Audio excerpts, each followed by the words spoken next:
اما بعد اعوذ باللہ من الشیطان الرجیم بسم اللہ الرحمن الرحیم یا ایہا الذین آمنوا کتب علیکم الصیام کما کتب علی الذین من قبلکم لعلکم تتقون۔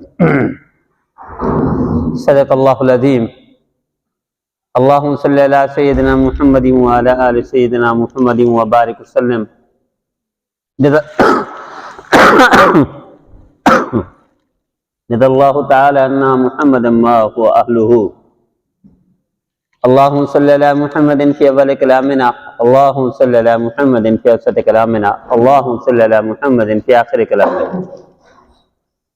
میرے بھائی اور دوستو، اللہ نے یہ تحفہ دیا ہمیں رمضان کا۔ اس کا مقصد گناہوں کو دھو ڈالنا، گناہوں کو ختم کر دینا، گناہوں کو مٹا دینا۔ اور اللہ نے خود فرمایا کہ یہ جو رمضان ہے میں نے تم سے پہلے بھی فرض کیا ہے، روزے آپ سے پہلے بھی فرض ہیں، اس امت محمد صلی اللہ تعالی علیہ وسلم سے پہلے۔ اور اس کا مقصد لعلکم تتقون، تاکہ تم تقوی اختیار کرو۔ تقوی کی مختصر تعریف ہم سمجھتے ہیں کہ شاید تقوی کہتے ہیں نفل زیادہ پڑھنا، ذکر زیادہ کرنا، تہجد زیادہ پڑھنا، یا قربانیاں حج وغیرہ بار بار کرنا اور عمرے بار بار کرنا۔ تقوی کچھ کرنے کا نام نہیں ہے، تقوی نہ کرنے کا نام ہے۔ وہ نہ کرنا کیا ہے؟ وہ گناہ ہے۔ اللہ کہتا ہے میں نے اس لیے رمضان فرض کیا، میں نے اس لیے روزے فرض کیے۔ یہ رمضان اور روزے کا حکم اس لیے دیا تھا کہ تم تقوی اختیار کرو۔ اور من اتقی من الشرک والمعاصی، کہ تقوی کی تعریف یہ کی ہے جو شرک اور گناہ سے بچ جائے۔ یہ دو چیزیں ہیں خطرناک۔ اب شرک کے اندر گناہ سارے آ جاتے ہیں۔ ہم میرے استاد محترم شیخ الاسلام حضرت اقدس مولانا تقی عثمانی صاحب بار بار فرمایا کرتے ہیں کہ میاں دیکھ لو کہ جو رب کھانا حلال ہے، مثلا کوئی بھی چیز آپ کھائیں، کھانا کھائیں، بسکٹ کھائیں، کوئی بھی چیز کھائیں، یہ حلال ہے۔ پانی، شربت، سیرپ، کوئی بھی چیز حلال ہے۔ میرے استاد محترم فرماتے ہیں میاں دیکھو حلال چیز اللہ نے کہا نہ کھاؤ، حلال چیز اللہ نے کہا نہ پیو، اور حلال بیوی اللہ نے کہا نہ جاؤ۔ تو حلال سے جس رب نے منع کر دیا کہ نہیں کر سکتے، تو وہ رب روزے کی حالت میں حرام کیسے برداشت کرے گا؟ میرے استاد محترم ایک نقطہ بیان کرتے ہیں، وہ فرماتے میاں دیکھو حلال تو حلال تھا، اس کا کوئی وبال نہیں تھا، اس کی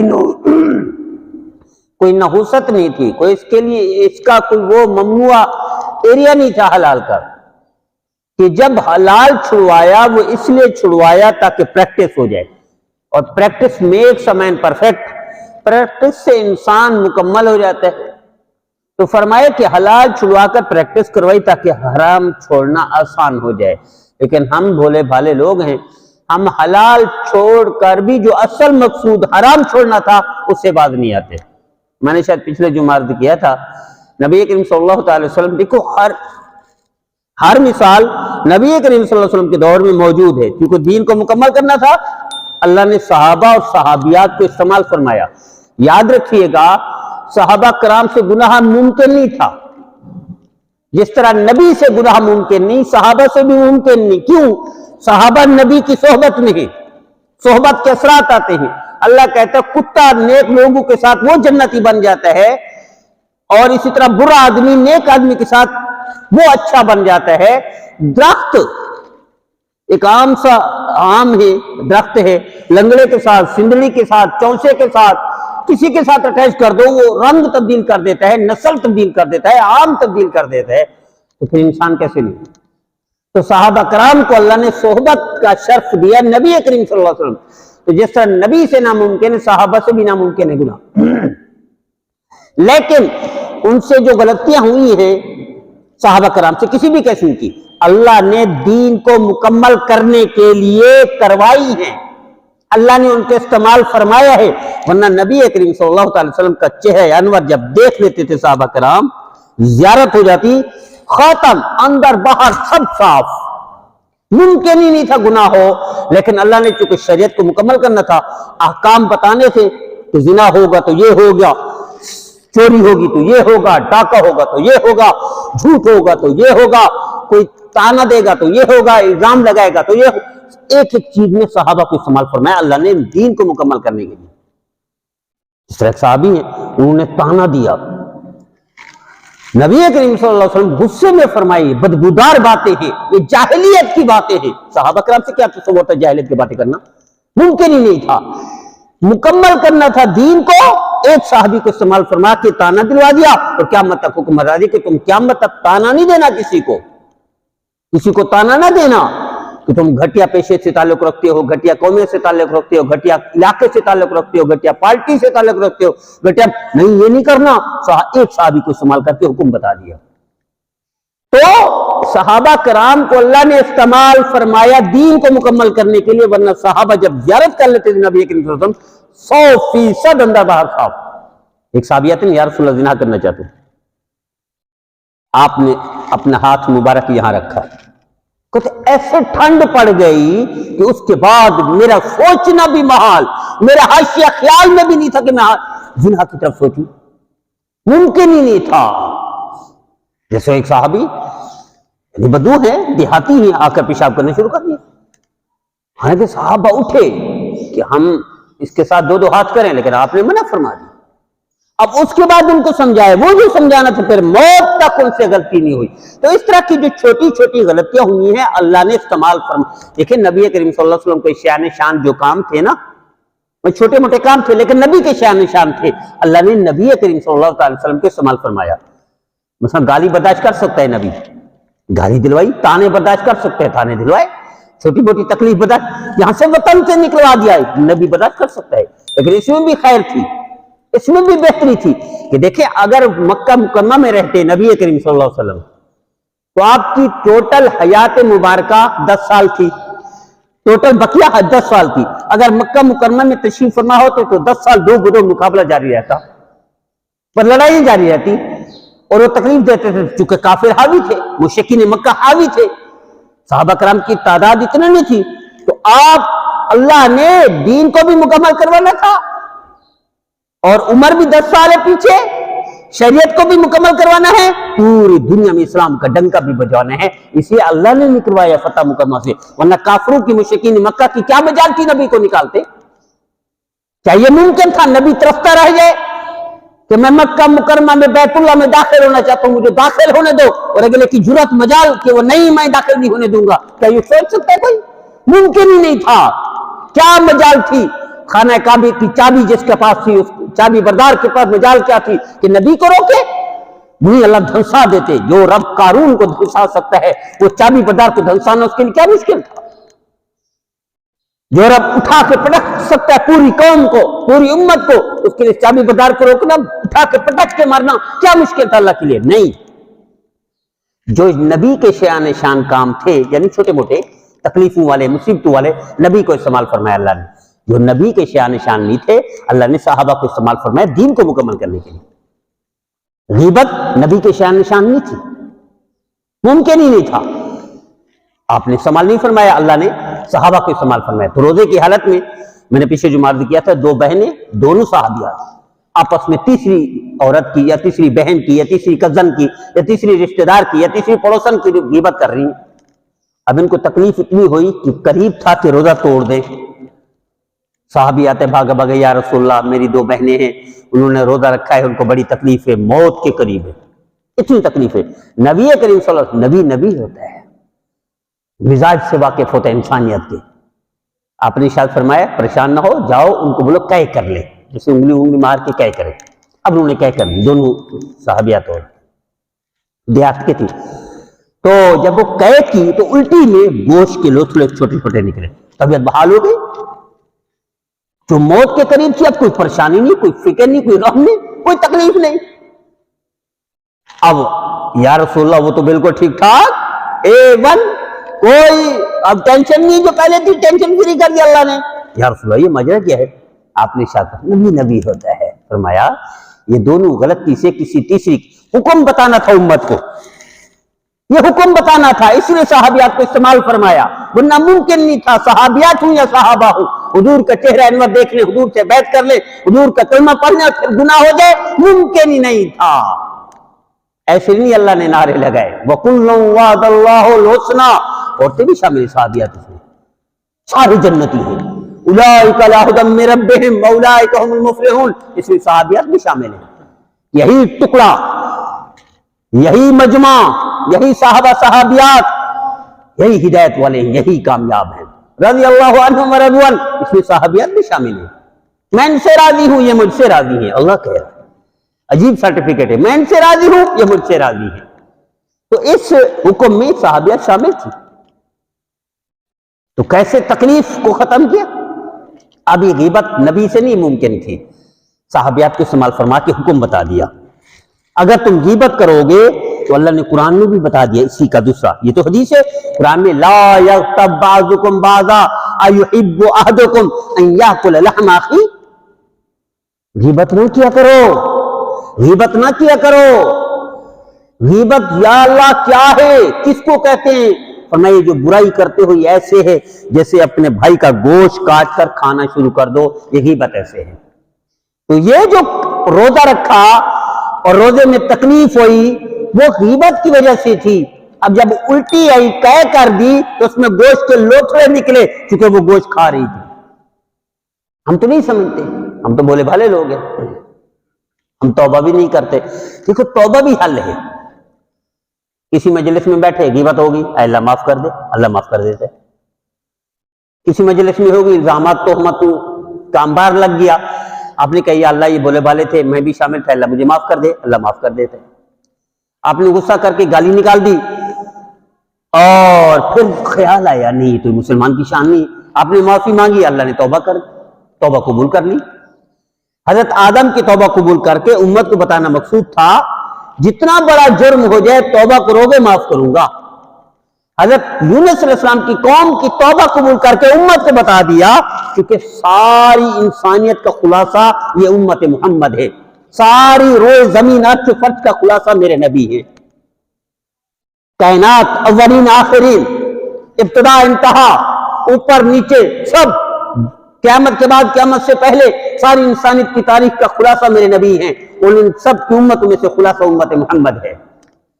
تو آدم علیہ السلام کی توبہ قبول کر کے امت محمد کو بتا دیا کہ جب بھی جرم ہو جائے معافی مانگ لیا کرو، میں معاف کر دوں گا، تم میرے حبیب لاڈلے کی امت ہو۔ یونس علیہ السلام کو قوم کا آیا ہوا عذاب ٹال کر، ہٹا کر، ان کو بچا کر بتا دیا امت محمد کو کہ عذاب آ بھی جائے تو بھی توبہ کر لینا، میں عذاب ہٹا دوں گا۔ 100 قتل معاف کر کے حدیث سے اللہ کے حبیب کا زبان مبارک سے فرما کر بتا دیا جتنی بڑا گناہ ہو جائے مایوس نہ ہونا، لا تقنطوا من رحمت اللہ کی رحمت اس امت محمد کے لیے بہت وسیع ہے۔ بلکہ آپ نے فرمایا، آپ حدیث قدسی ہے، نبی کریم صلی اللہ علیہ وسلم کی زبان مبارک استعمال ہوتی ہے، الفاظ اللہ کے ہوتے ہیں، اس کو کہتے ہیں حدیث قدسی۔ قرآن اور اس میں فرق یہ ہے، اللہ فرماتے سبقت رحمتی علی غضبی، میرا جو غصہ ہے اس پر میری رحمت حاوی ہے، یعنی غصہ یہ سمجھو 1% ہے اور رحمت 99% ہے، اس کو فرماتے سبقت رحمتی علی غضبی۔ تو اللہ یہ فرمانا چاہ رہے ہیں کہ میری رحمت حاوی ہے، اگر غلطی ہو جائے تو توبہ کر لو۔ تو رمضان کا مقصد کیا رکھا اللہ نے؟ کہتا کہ تم متقی بن جاؤ، تمہارے گناہ چھوٹ جائیں، نافرمانیاں ختم کر دو۔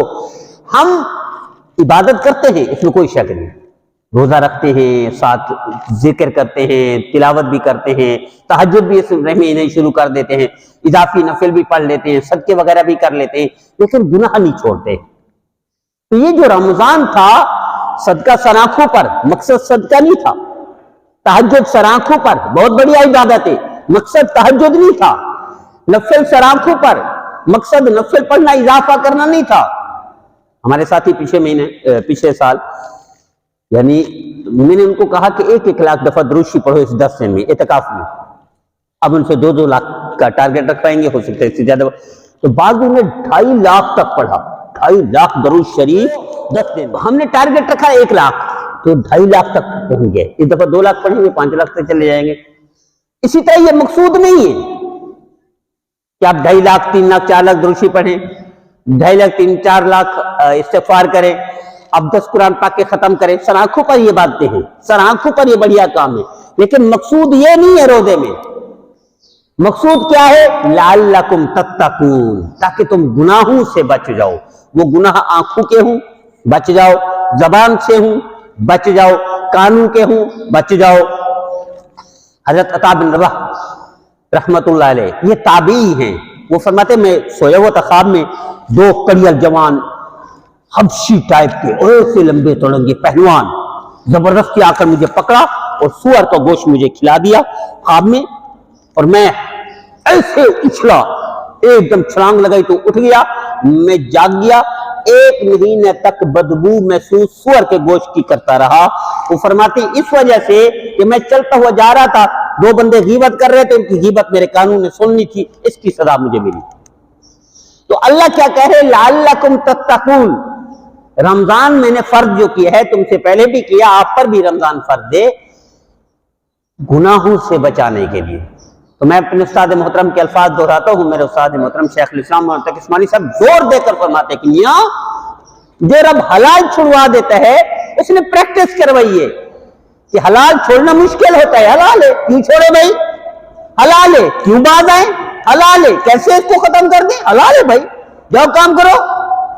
میاں میرے استاد محترم فرماتے میاں جو رب حلال چھڑوا دے مقصود نہیں تھا حلال، اس نے پریکٹس کروائی تاکہ تمہارے لیے حرام چھوڑنا آسان ہو جائے.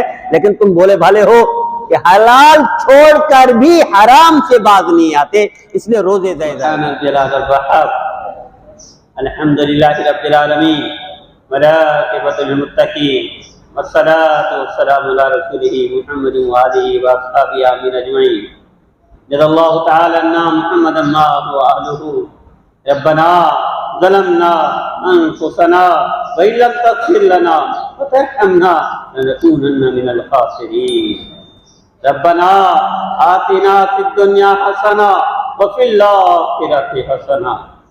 ربنا آتنا فی الدنیا حسنہ وفی الآخرۃ حسنہ. اللہم اغفر للمؤمنین والمؤمنات والمسلمین والمسلمات. جزا اللہ تعالی عنا محمدا ما هو اہلہ. یا کریم اللہ، یا رحیم اللہ، اے اللہ یہ رمضان اور روزے کی برکتیں ہم سب کو عطا فرما. اے اللہ رمضان اور روزے کی سعادت عطا فرما. اے کریم اللہ اس میں جو وعید ہے تو جو بخشش نہ کرا سکے وہ ہلاک ہو جائے، اللہ اس وعید سے ہم سب کو محفوظ فرما. اے کریم اللہ اس میں ہمیں اپنا قرب عطا فرما، اپنے حبیب کی 100% فرما برداری کی توفیق عطا فرما. اے اللہ ہم سب کو ایسے بنا جیسے آپ چاہتے ہیں. اللہ ہم سب کو ایسے بنا جیسے آپ کے حبیب چاہتے تھے. میرے کریم اللہ ہمارے وطن کو محفوظ فرما. اے اللہ یہ رمضان کا حاصل کیا گیا نعمت سب سے بڑی نعمت ہے، اللہ اس کی شکر کرنے کی توفیق عطا فرما. اللہ اس کی ہم سب کو فکر کرنے کی توفیق عطا فرما. اے کریم اللہ اس کو اندرونی بیرونی خطرات سے محفوظ فرما، اندرونی بیرونی دشمنوں سے محفوظ فرما. اے اللہ اس کو دنیا کے طاقتور ترین ممالک میں شامل فرما. اے اللہ ان کو معاشی اعتبار سے اے اللہ ایسا مضبوط بنا کہ کوئی دشمن آنکھ اٹھا کر نہ دے سکے. اے اللہ ہمیں اس کے لیے ذریعہ بنا، اس کی فکر کرنے کی توفیق عطا فرما. اے اللہ یہ روشنی کا شہر، اے اللہ اس شہر کو دوبارہ روشنی کا شہر بنا. اے اللہ ہم سب کو استعمال فرما، اس میں ہم سب کو قبول فرما، ہم سب کا کردار ادا کرنے کی توفیق عطا فرما. اے اللہ ہم سب کو اپنے حبیب کے در کی حاضری، قبولیت والی حاضری کی توفیق عطا فرما. اے کریم اللہ ہم سب کو اپنا گھر بار بار دکھا. اللہ ہم سب کو والدین کو فرما بردار بنا. اللہ ہمیں وہ اخلاق عطا فرما جو آپ کے حبیب نے فرمائے. اللہ اپنے حبیب والی ساری سنتوں پر عمل کرنے کی توفیق عطا فرما. اللہ ہم سب کو صاحب اعمال، صاحب کردار بنا. اللہ اس مسجد کو دین کا عالمی مرکز بنا، دین کے سارے شعبے یہاں سے زندہ فرما. اللہ اس کے ضروریات غیر سے پوری فرما. جزا اللہ تعالی عنا محمد ما هو اہلہ. صلی اللہ تعالی خیر خلقہ محمد و آلہ و اصحابہ آمین اجمعین برحمتک یا ارحم الراحمین.